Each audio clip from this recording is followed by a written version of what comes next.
একটা মহল আমার উন্নয়ন শেখাচ্ছে কিনা, ঠিক মতো হাঁটছি কিনা, কি খেতে পারবো, কেমন করে চলবো, সমস্ত কিছুই যেন ওনারা নির্ধারণ করে দিতে চান।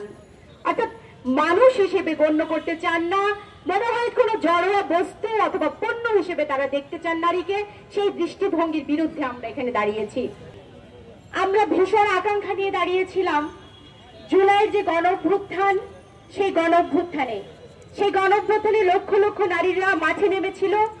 একটাই লক্ষ্য ছিল, বৈষম্যহীন একটা যে পথ চলা, নারীর পথ চলাকে সহজ করা এবং নারীর উপর যত ধরনের বৈষম্য আছে সেই সামাজিক বৈষম্যকে বিলোপ করা, শিক্ষা ব্যবস্থার বৈষম্যকে বিলোপ করা।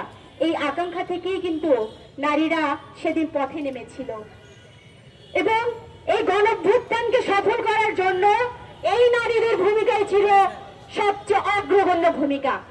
কিন্তু আমরা দুঃখের সাথে লক্ষ্য করছি 5 তারিখের পরে আমাদের সেই নারীদের উপরে যেন খড়গহস্ত বেশি। একটা মহল আমার উন্নয়ন শেখাচ্ছে কিনা, ঠিক মতো হাঁটছি কিনা, কি খেতে পারবো, কেমন করে চলবো, সমস্ত কিছুই যেন ওনারা নির্ধারণ করে দিতে চান।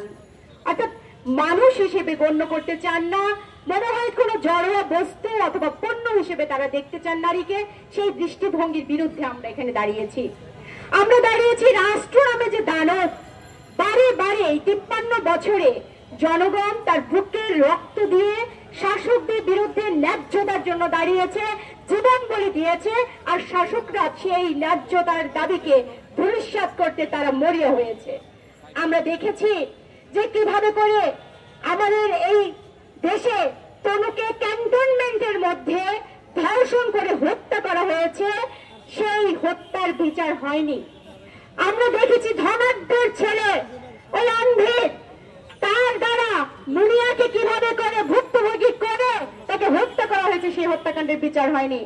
আমরা দেখেছি না আমাদের নুসরাত, আমাদের বোন, সেই নুসরাতকে কিভাবে করে জ্বালিয়ে পুড়িয়ে মেরে ফেলা হয়েছে, সেই হত্যাকাণ্ডের আমরা বিচার পাইনি। এইরকম করতে করতে অসংখ্য নজির, গবেষণায় বলছে প্রতি 10 মিনিটে নাকি একটি ধর্ষণের ঘটনা ঘটে। আমরা হতবাক হয়ে যাই। এই জন্যই কি আমরা নারীরা নেমেছিলাম, রাজপথে জীবন দিয়েছি?